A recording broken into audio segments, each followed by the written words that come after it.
Bora falar de Colômbia, bora falar das Farc, do narcotráfico. Gente, narcotráfico, tráfico de drogas, o que isso tudo tem a ver com a Colômbia, com a política colombiana, com as Farc? Quem são as Farc? Vamos pegar três grandezas políticas dentro da Colômbia. Quais são essas três grandezas políticas dentro da Colômbia? O governo, as Farc e, obviamente, o narcotráfico. O que a gente tem que saber sobre estas três grandezas dentro da política colombiana? Bom, a princípio, nós começamos a falar sobre o governo colombiano. Na Colômbia existem apenas dois partidos políticos: os liberais e os conservadores. Então, para os que defendem que um sistema bipartidário é muito melhor, porque diminui partidos políticos e que acaba diminuindo a possibilidade de ditaduras ou de corrupção, vamos ver a Colômbia. A Colômbia mostra que não é bem assim que isso acontece. Porque na história da República Colombiana, que é uma história do século XX, os dois partidos se degladiaram por poder. Se bateram durante toda a história por poder. Basicamente, se alternaram em golpes e sempre instituíram uma espécie de ditadura do partido enquanto estiveram no poder. Dá para dizer que ambos partidos eram partidos das elites. Dá para dizer também que a Colômbia é um país muito rural ainda. Rural em termos produtivos. É menos industrializado que o Brasil, por exemplo. É muito agrícola ainda. Apesar de já ser urbano em termos de população, de moradia populacional. Então, quer dizer que latifundiários têm muito poder na Colômbia. E eles estão distribuídos entre os dois partidos. Mas dá para dizer também que o Partido Conservador é um partido mais rural do que o Partido Liberal, que é um pouco mais industrial e urbano. Mas são partidos de elites. Enquanto o Partido Conservador esteve no poder, o Partido Liberal era perseguido pelo exército do governo e era massacrado. Existiam mortes neste processo político. E o Partido Liberal fazia uma oposição violenta. Sempre que pôde haver atentados mortais contra membros do partido contrário, sempre existiu. Enquanto os liberais, quando os liberais por golpe tomavam o poder, basicamente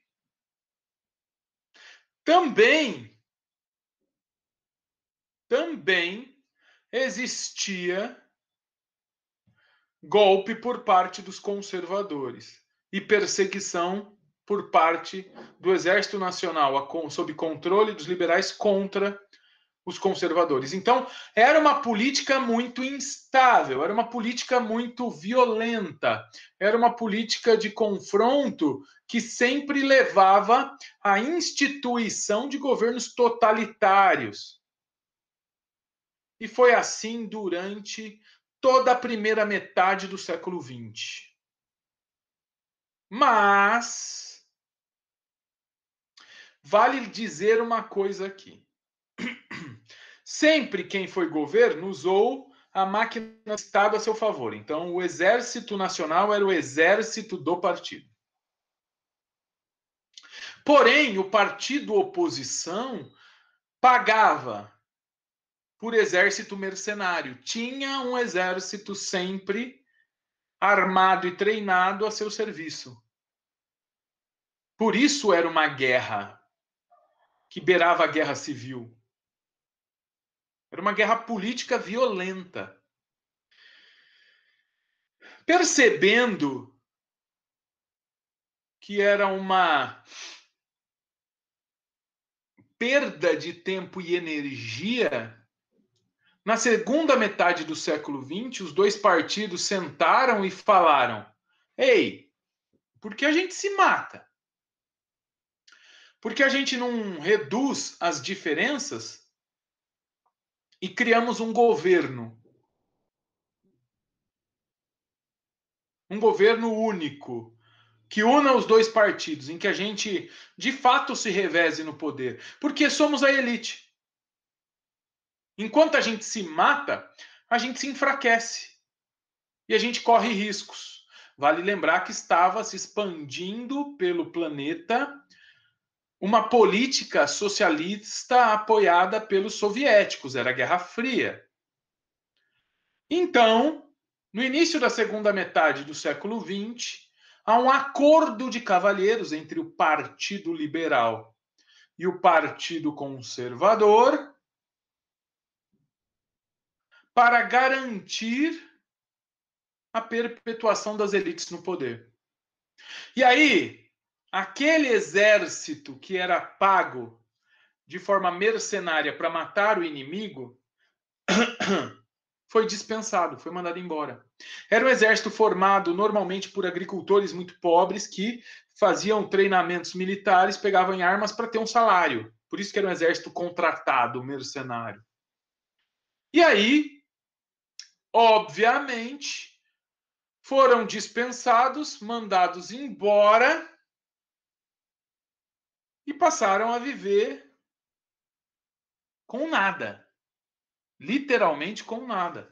Esta milícia que antes estava a serviço ou do Partido Liberal ou do Partido Conservador percebeu que foi simplesmente fantoche numa luta que não tinha nada a ver com eles, que não tinha a ver com a ideologia deles, e sim com a ideologia dominante. E que agora, que antes era tão opositor a ponto de se matar, tinham fechado um acordo de cavalheiros para conseguir manter o poder no país que já era deles. E esses fantoches, então, começaram a questionar a legitimidade do processo político. Peraí, o quanto fomos enganados até hoje de que essa luta política era nossa? Nunca foi nossa. Surge um líder entre eles. Um cara chamado Manuel Marulanda, conhecido como Tiro Fixo.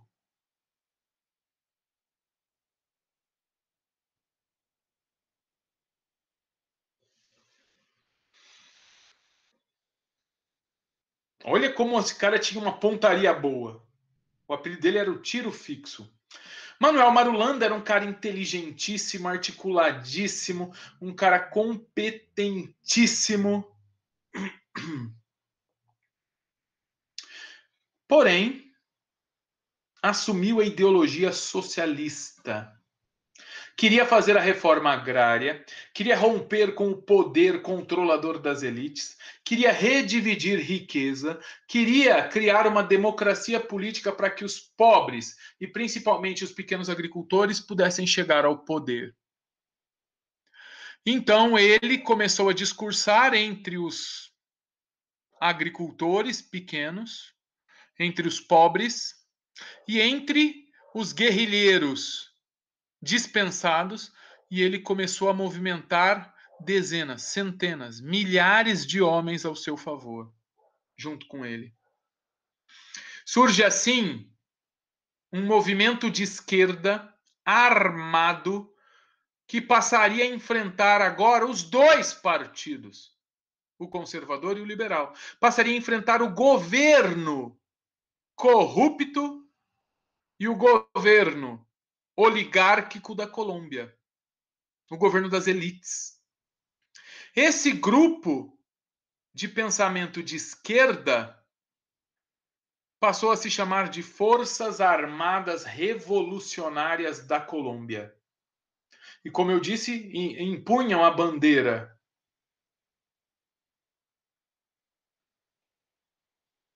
da reforma agrária, a bandeira da busca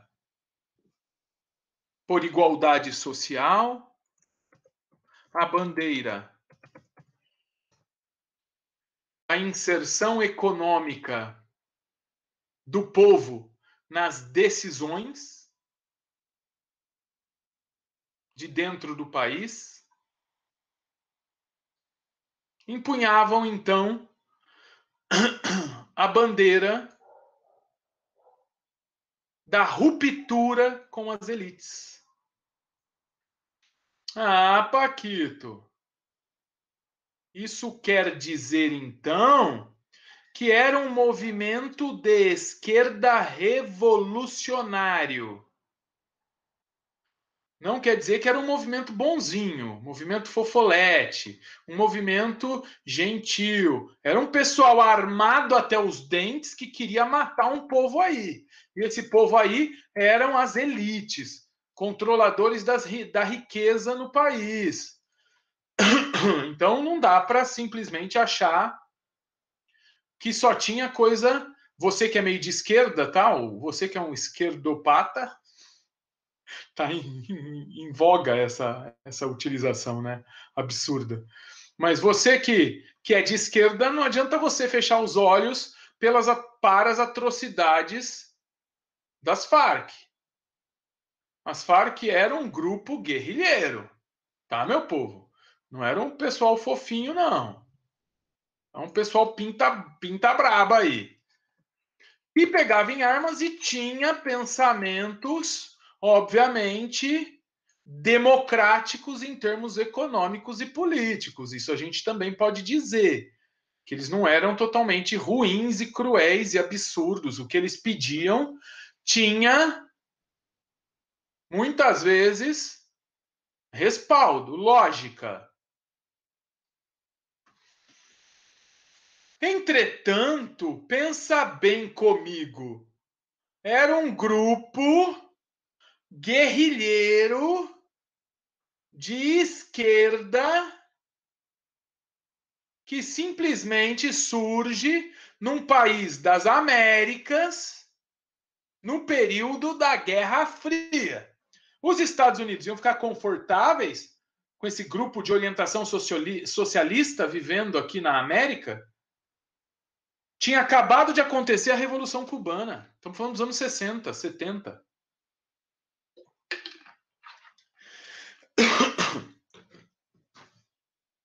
Os americanos, então, nos anos 60, vão começar a incentivar o governo colombiano para combater as Farc.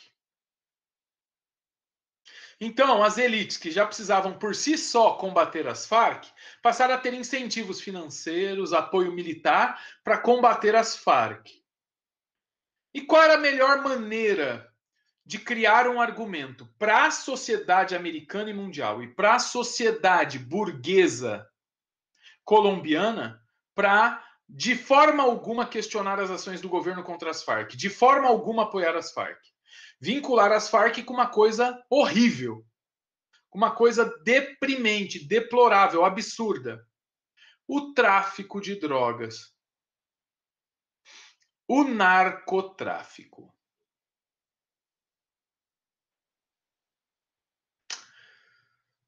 E aí a gente tem que falar um pouco sobre quem são, afinal, os narcotraficantes na Colômbia.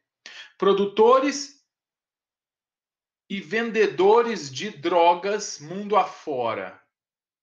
Quem são eles? Os cartéis de narcotráfico surgiram e se organizaram muito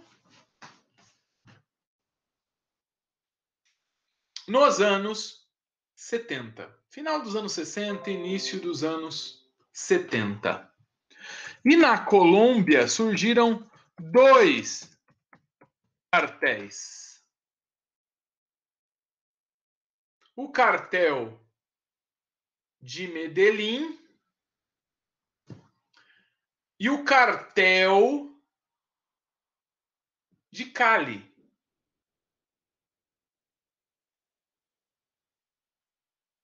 Dois cartéis.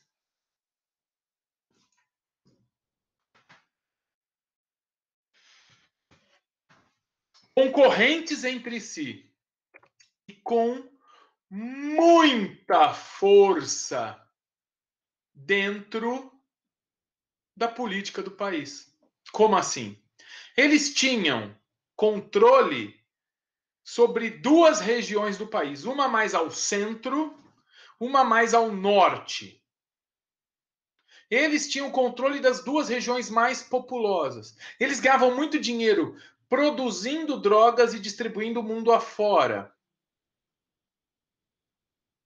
O cartel de Cali era governado, controlado por um par de irmãos. Os irmãos Rodrigues Orejuela. Gilberto Rodrigues Orejuela e Miguel Rodrigues Orejuela. Estes eram os testas de ferro do cartel, os líderes, os pseudo-donos do cartel. E em Medellín, seu inimigo máximo,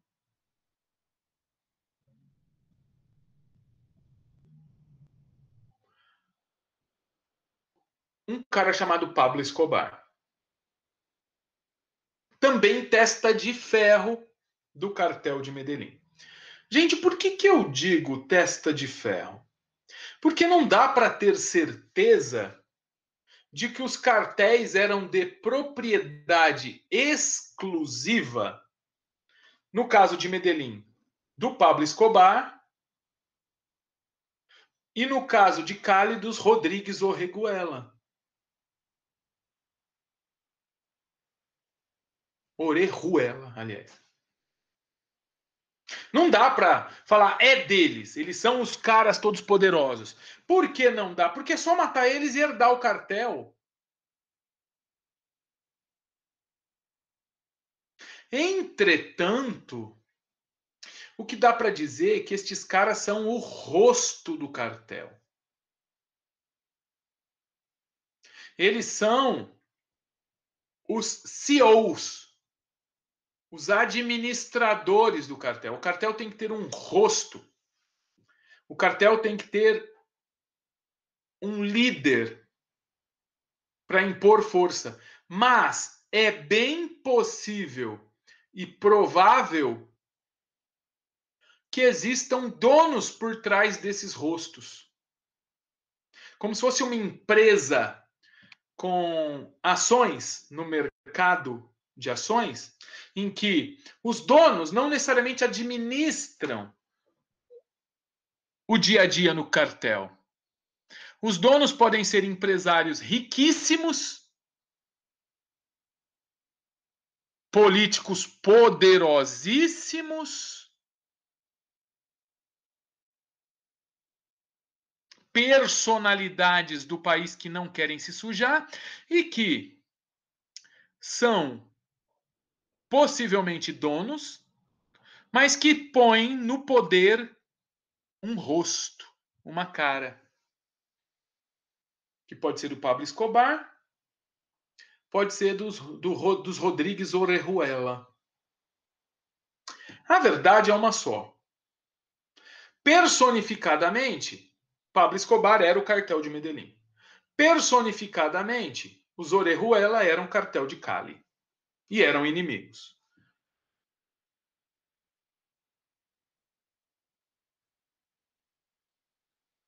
Estes caras são os donos.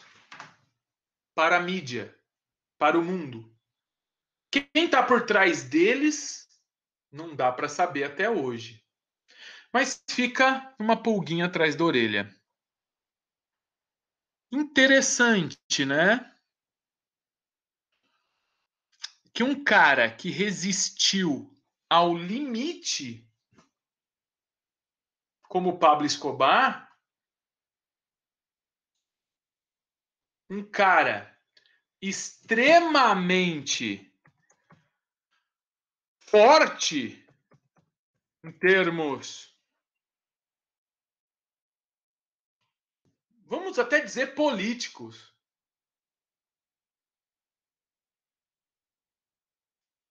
Mas um cara durão, interessante. Que logo depois que ele é preso,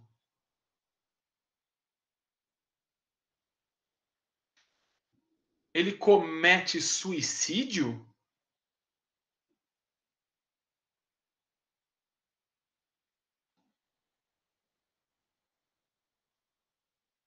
Como assim um cara durão desses, encurralado, comete suicídio? Mano, o cara ficou preso, ele mandou construir, de tão poderoso, um presídio para ele, que era uma casa fortificada, luxuosa,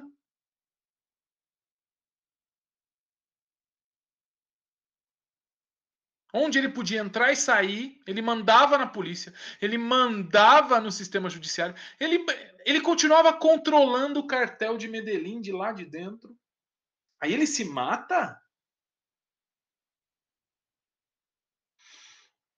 A verdade é uma só. Quando ele ameaçou desestruturar o cartel e começar a levar um pessoal junto com ele aí pra cadeia, ele morreu. Interessante, né? Interessante. Foi lá em 2 de dezembro de 93, se eu não me engano. 1993, ó, já são aí 27 anos.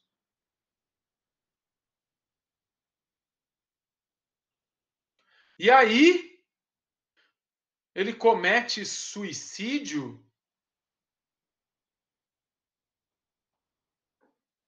Será que foi suicídio ou foi feita uma execução? Fica a dúvida até hoje. Ele morreu com um tiro fatal na cabeça. Não se sabe se ele foi executado. Foi por um grupo de militares de busca, mas não se sabe se foi executado a mando do cartel inimigo, não se sabe se foi suicídio e não se sabe até hoje se não for um pessoal aí do próprio cartel que era dono, que com ele ameaçando botar a língua para fora e caguetar geral, se não quiseram ele morto. O fato é que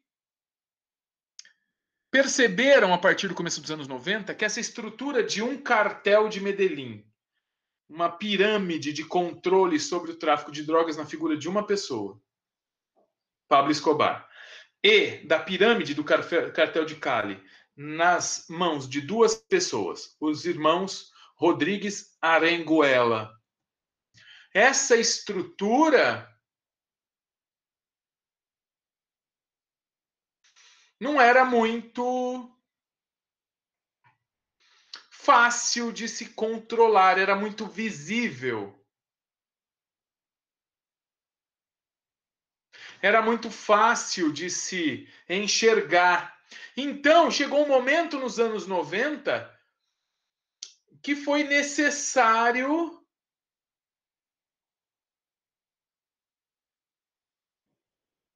de repente dividir o cartel. Com a morte do Pablo Escobar e com a captura, com a prisão do Orejuela,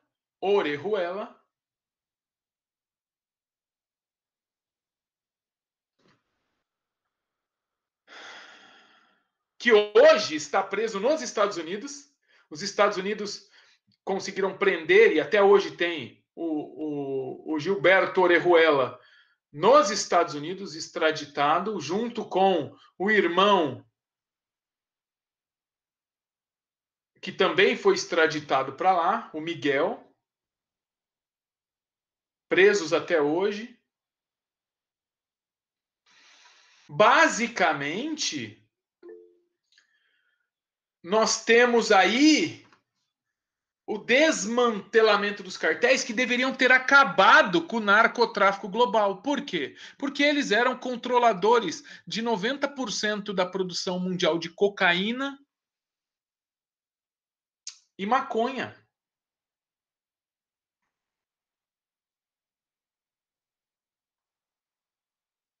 Então, por que os cartéis que foram desmembrados com a morte do Pablo Escobar e com a prisão dos Orejuela, por que o cartel de Cali e Medellín não desapareceram?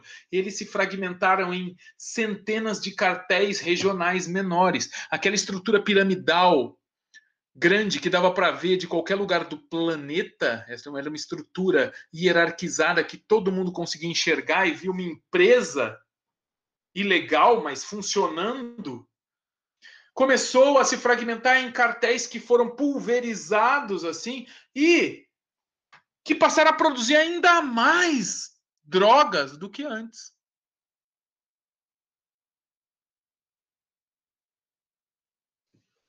E aí, como inserir as Farc no meio do narcotráfico? Era a grande questão. Tinha dois cartéis, um Pablo Escobar e um Irmãos Orejuela. Mas as Farc, então, tinham que ser donas de um cartel. Qual? Não se falava. Nunca se falou. Mas, não, as Farc são narcotraficantes. Como? Ah, elas ficam falando aí que vão trabalhar para o povo, dividir terras, fazer reforma agrária, incluir pessoas na política, eliminar a miséria. Mas não, eles são narcotraficantes, são pessoas cruéis, violentas. Eles que condenam a nossa juventude à utilização de drogas, eles são péssimos seres humanos. Para vender isso para os Estados Unidos, foi feita essa narrativa. Aí os americanos passaram a combater não as Farc, não ao grupo de esquerda, mas o narcotráfico. O combate era contra as Farc, era focado nas Farc. Mas, acima de tudo, apesar do foco nas Farc, a narrativa era: ah, não, a gente está combatendo o narcotráfico. Que combatendo o narcotráfico nada, porque qual é a ligação das Farc com o narcotráfico? Eu vou explicar para vocês. Vocês sabem que cocaína e maconha são entorpecentes e que são derivados de plantas. A cocaína da folha de coca e a maconha da planta maconha, da cannabis. E elas precisam ser plantadas. E a Bolívia e Colômbia, principalmente, são os países que mais produzem agricultura no mundo de folha de coca e de cannabis. Então você precisa ter plantio. O cartel de Cali e o cartel de Medellín tinham uma base agrícola. Tinha membros do cartel plantando? Não. Os cartéis eram modernos, eles terceirizavam a produção. Eles chegavam até os agricultores pobres colombianos e falavam assim: ô fião, você está plantando aí batata. Para de plantar batata. Para de plantar milho. Você vai ganhar quanto com isso? 10? Te pago por semana 100. Se ao invés de plantar batata para vender no mercadinho, você plantar cannabis. No, no, eu posso me ferrar. Não, mas você ganha 100. E a gente garante sua segurança ainda. Aí toda semana a gente vem pegar uma carga aqui de cannabis. Que você vai começar a plantar agora. De marihuana. De maconha. Uma carga de coca. E você ganha 100 por semana. Aí os caras, muitos deles, passaram a plantar. Esse agricultor é o produtor de cocaína e o produtor de maconha para vender no mercado mundial? Não, ele é agricultor, ele produz uma planta. Aí ele entrega a produção para um caminhãozinho que passa lá e ganha o dinheirinho dele. Ponto. Mas ele é a base do processo produtivo de drogas. Essa planta é levada para ser processada. No caso da cocaína, para fabricar a pasta base da coca, para fazer o refino da coca. Aí você tem um monte de gente que tem que ter competência em química para fazer. Então você tem um setor do cartel, que é o setor de produção, não da planta, mas sim do produto final. Você tem um outro setor do cartel, que é especialista em logística, que vai fazer tanto a busca da matéria-prima para levar até o local de produção do refino, quanto pegar o produto refinado e fazer sair do país e chegar nos Estados Unidos e no mundo inteiro. Então tem um grupo de pessoas do cartel muito bem estruturada que vai ser totalmente vinculada à logística, à distribuição do produto. E esses caras vão ter um sistema amplo e global de transporte, que vai incluir desde pagar propina para a Polícia Federal de diversos países, até mesmo pagar propina para juízes, policiais, fazerem vista grossa ao translado das drogas. Eles vão criar a rota de maneira extremamente ilegal, mas com corrupção. Eles vão contar com a corrupção dos países afora para que essa droga possa passar pelas fronteiras com facilidade e ganhar o mundo. Quer dizer, é um setor de logística extremamente eficiente. Cada cartel tinha o seu. E você tinha um indivíduo que era a cara do cartel, Pablo Escobar ou os irmãos Rodrigues Orejuela, que seriam os grandes chefões de tudo isso. Derrubar esses caras seria acabar com toda a organização, mas não aconteceu. A verdade é que um monte de pequenos cartéis com a mesma estrutura surgiram.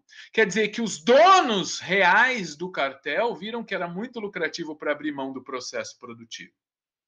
Onde as Farc se encaixam nisso? As Farc, lembram, são um grupo paramilitar que surgiu nos anos 60 dos pobres, dos agricultores pobres. E até hoje não porque as Farc abriram mão disso há 4 anos atrás, mas até bem pouco tempo as Farc viviam de cobrar impostos, pedir doações destes agricultores pobres. Os pais de quem estava na Farc continuavam plantando, muitas vezes batata, mas muitas vezes cannabis. E o que as Farc faziam? Iam para esses pais e mães agricultores, para esses agricultores pequenos e falavam: olha, a gente precisa de dinheiro para continuar lutando por reforma agrária. E cobravam impostos desses agricultores. Então, o que aconteceu muitas vezes?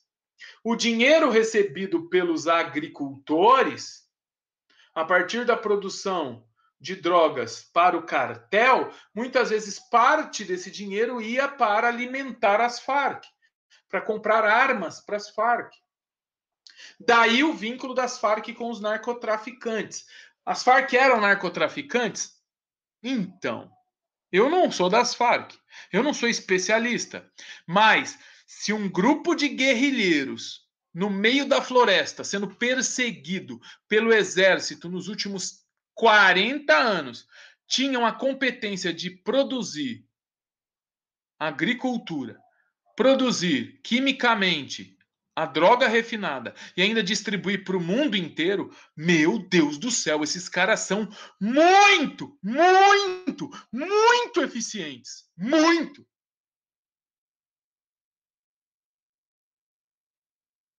Muito eficientes. Não tinha como falar, mano, os caras estão trocando tiro escondido no meio do mato e consegue toda essa infraestrutura de escoamento de drogas mundo afora?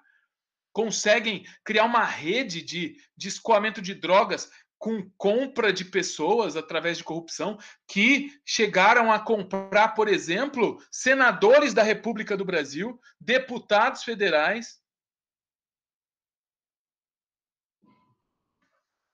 Na nossa história, até caminhões do nosso exército carregaram drogas para dentro do país. Não estou dizendo que o exército, ou que todos os políticos, ou que todos os policiais, nada disso, mas alguns, a chamada banda podre, muitas vezes fez vista grossa para o tráfico de drogas. Um pequeno número, é bem possível. E não foi só no Brasil, foi mundo afora. Mundo afora que isso aconteceu. Esse sistema de translado de drogas contaminou as polícias, o sistema judiciário e os governos de muitos países mundo afora. Se as Farc conseguiram fazer tudo isso, meu Deus do céu, entrega o país na mão deles que a Colômbia vai ser a próxima potência do planeta. É muita eficiência. O que dá para imaginar é que as Farc continuaram sendo um grupo de esquerda num mundo em que ser comunista ou se auto-intitular comunista era muito ruim por causa da Guerra Fria. E continuaram sendo perseguidos por isso. E que para continuar a perseguição com apoio de toda a população colombiana, norte-americana e global, era melhor vincular ela ao narcotráfico do que ao comunismo. Porque o narcotráfico é unanimidade, ninguém aceita. O tráfico de drogas é um absurdo, ninguém aceita. Então, difamar esse grupo através deste argumento era mais interessante. E era a política, era o marketing que o governo colombiano fazia das Farc. Governo este que tinha um monte de políticos que possivelmente eram donos dos cartéis. Era quem estava por trás dos cartéis, inicialmente Cali e Medellín, e depois, com a fragmentação, mantiveram-se donos dos cartéis. Interessante, né? Então, se você assistiu o vídeo O Sequestro de Ingrid Betancourt, você vai ver essa narrativa. A narrativa da Ingrid Betancourt, candidata a presidenta da Colômbia, quando era senadora, buscando mostrar que o governo era totalmente patrocinado e vinculado ao narcotráfico, ao mesmo tempo que as Farc, tendo surgido originalmente como os grupos de esquerda, cometiam sequestros e faziam atrocidades em nome de uma política de esquerda que não era condizente com uma sociedade democrática. Por isso ela foi sequestrada pelas Farc. Ela sofreu atentados do próprio governo colombiano, dessas elites muito ligadas ao narcotráfico, que estavam sendo reveladas por ela e pelo Congresso, pelo grupo de congressistas da qual ela liderava. Ao mesmo tempo, ela era mal vista pelas próprias Farc por não querer essa briga entre Farc e governo. Então, interessante esse documentário chamado O Sequestro de Ingrid Betancourt. E a Ingrid Betancourt depois se afasta da política quando libertada pelas Farc, mete o pau nas Farc, mas mete o pau no governo também, né? Então, basicamente mostra um pouco, né?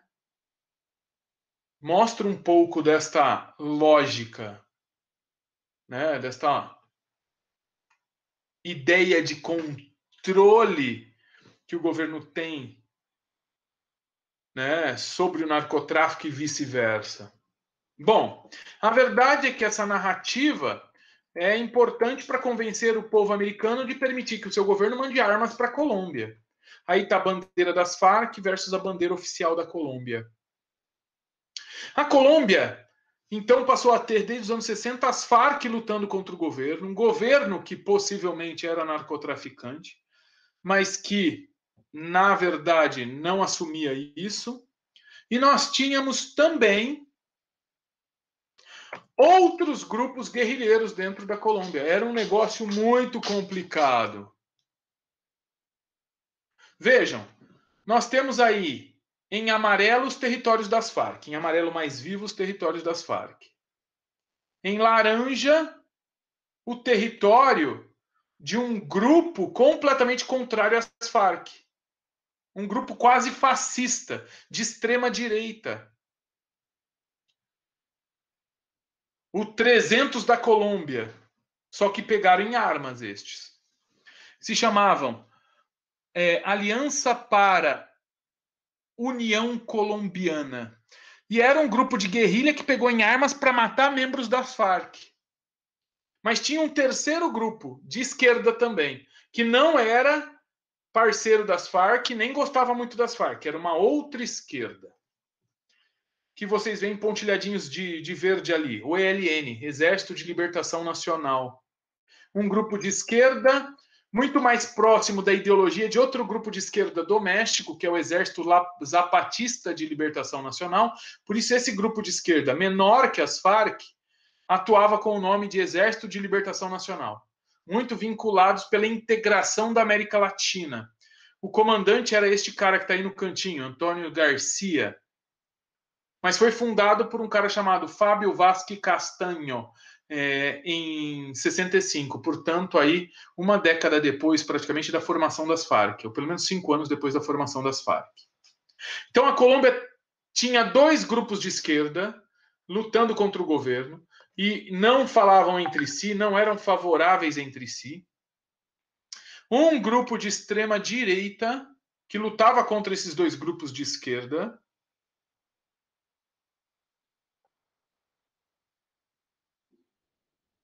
E ainda por cima um governo que pode ser narcotraficante. A verdade é que essa luta permaneceu até 2015, quando o governo colombiano chamou os principais líderes das Farc, que vocês veem aqui, ó, o número 2 das Farc e o número 3 das Farc estão aqui apertando a mão do presidente da Colômbia. Olha aqui o número 3, o número 2 das Farc na época. Está aqui, o número 3 está atrás. Apertando a mão do presidente da Colômbia, abrindo um acordo de negociação que se finalizaria em 2016. E aqui está o Castro. O Raul Castro, não é o Fidel. Foi em Cuba esse acordo, porque foi exigência das Farc. A busca pela paz, através do líder das Farc, o Timochenko, e o presidente da Colômbia, entre o presidente Juan Manuel Santos e o Timochenko, levou a um acordo em 2017. Era para ser em 2016, foi postergado, e em 2017, após um plebiscito de 2016, decidiu, o povo colombiano não queria o acordo de paz com as Farc, queria que o governo massacrasse as Farc, mas o Juan Manuel Santos falou, não, nós precisamos de paz e não de guerra. Ele leva a cabo, apesar do plebiscito ter falado não, ele faz o acordo com as Farc, ganha o Prêmio Nobel da Paz, por isso, de 2017, e as Farc viram um partido político, com este símbolo aí, com esta rosa. Em vez de Forças Armadas Revolucionárias da Colômbia, que é o nome da guerrilha, se torna um partido político, a partir de 2017. Forças Alternativas Revolucionárias do Comum. Um partido de origem de esquerda, comunista. Mas abriu mão das armas para fazer a mudança na política por dentro. E aí tem um vídeo que, de certa maneira, resume isso que eu vou deixar passando a partir de agora. É bem curtinho, olha lá.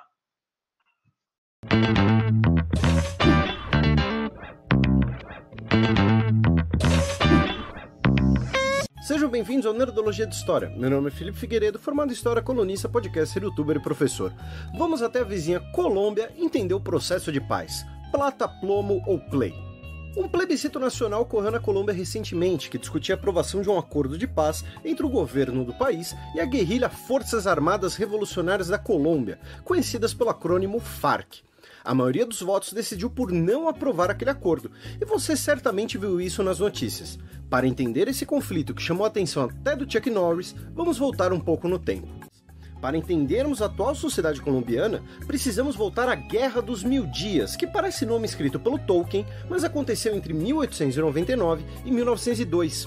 Foi um conflito entre as duas alas da oligarquia que governava a Colômbia, cujo estopim foi a queda do preço internacional do café. Os liberais acusavam os conservadores de manter o poder político por eleições fraudulentas e de centralizar demais o poder. O choque entre milícias liberais e milícias conservadoras matou 4% da população colombiana e acabou com uma vitória conservadora. No Brasil atual, imaginem 8 milhões de mortos em 3 anos. Esse conflito é tão importante na formação da Colômbia que é frequente nas obras do escritor Gabriel García Márquez, que nasceu no país e ganhou o Nobel de Literatura. Em 1930, após 5 décadas de domínio conservador, os liberais vencem as eleições.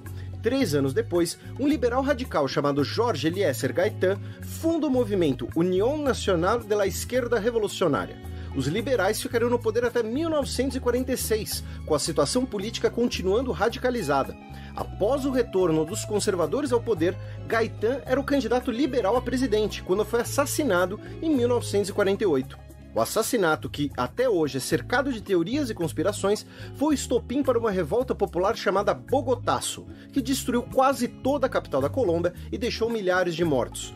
Isso marca o início de mais um período de guerra civil, conhecido como La Violência. Entre 1948 e 1958, os liberais e os conservadores guerraram especialmente nas zonas rurais do país, causando cerca de 200 mil mortes.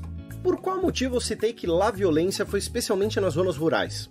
O conflito originou diversas milícias no interior do país, grupos paramilitares ligados aos conservadores, guerrilhas liberais e grupos armados comunistas. Após um golpe militar e posterior formação de um governo de coalizão entre conservadores e liberais moderados, muitos desses grupos não desejavam se render ou perder as posições de autoridade que conquistaram no interior do país, especialmente nas regiões ricas que produziam café.